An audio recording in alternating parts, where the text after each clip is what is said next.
We're back here at the 757 Makerspace with Bo Turner. Bo, Zack Miller. thanks for being with us today. Thanks a lot, my pleasure. How did you come up with the idea of the 757 Makerspace? So the idea got started a few years ago. We've been open now for about 19 months. I've got two young boys, and I wanted to give them a way to be able to learn and create and make things. On up to people that have ideas or business prototypes where they want to make something physical, to be able to have a spot to do that without having limitations be based on equipment or things that were inaccessible to them. What type of things have you seen people make here? Yeah, so in the short time we've been open, we do everything from regular classes, and we teach people enough to be dangerous. So for example, if we taught you how to weld, you're not going to go get a job at the shipyard, but you feel comfortable being able to make an artistic piece, being able to make metal stick together, or over to my side over here, you could make this car that's been welded together over here. You have a lot of different sections, which I think is really interesting. What kind of innovation, why is this so important for innovation, this space in our area? Yeah, you know, especially in this spot, you've got a military group that's coming out of here, you've got a transient population, you've got just this influx of all of these different schools. So we have this density issue where everybody's trying to live inside of here and trying to build and grow. And in order to do that, there's going to be growing pains. One thing I find fascinating is in terms of innovation is instead of all these people buying, let's say 3D printers, for example, if we look at that, that's a hot and growing technology. Every few months it changes. We've got a lot of 3D printing companies just right in this town that are starting, producing great products. But not everyone's going to buy one of these. And being able to give people the opportunity to use one, to actually make something and create with that, gets them comfortable, where now they're likely to be able to purchase that or build something tangible. So you've been here 19 months. Mm-hmm. It's only for adults? No, this is for kids on up to adults, second careers, on over. What do you do for kids? How do you get them kind of into the makerspace? Yeah, so every Saturday we have a thing called Makerspace Cadets. It allows us to be able to teach a kids class that's at 10 a.m. and it ranges everything from blacksmithing to 3D printing to programming.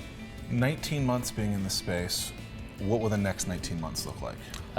Next 19 months for us is all about growth. So we operate under the agile development kind of model, which for software, for us it falls underneath the physical place because every 2 weeks we've got a design sprint inside of here. So we have infrastructure upgrades, equipment upgrades, new things continuing to be added during that. So that's a lot of design iterations for us. You talked a lot about your kids and doing this for not only for them, but now for the cadets as well. Yeah. What type of things have you seen them actually go and then teach adults now? Have you seen that at all? Yeah, we have. You know, Minecraft is probably one of the biggest things that 98% of the kids that come here end up using Minecraft. That's their first design package. It's no different than any other CAD tool. For them to be able to take and go from that, they design, but now just like people who aren't using Minecraft but are starting to learn things like Illustrator or some of the CAD packages out there, being able to make that stuff tangible. So to go to a 3D printer, a laser cutter, a CNC machine, or any of these other tools that have access to be able to make and create things, it's gotten a lot easier, and we give them access to those resources here.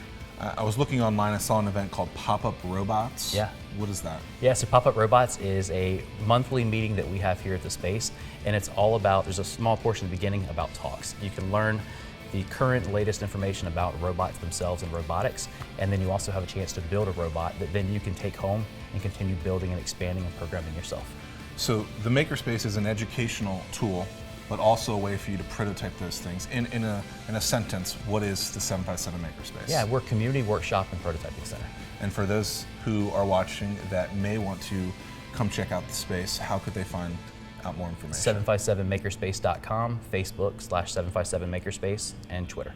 And if there's anything else that someone out there might want to know what's possible, what would you say to them? I'd say come out and join us. You know, a tour and a quick visit. The first Friday of every month is our open build night. Come out and join us, 7 o'clock to 10 o'clock. Great, thank you so much, Bo. Thanks, It's been awesome. Keep making. All right, imagine it, make it. Imagine it, make it. And you guys imagine it and make it as well here at the 757 Makerspace.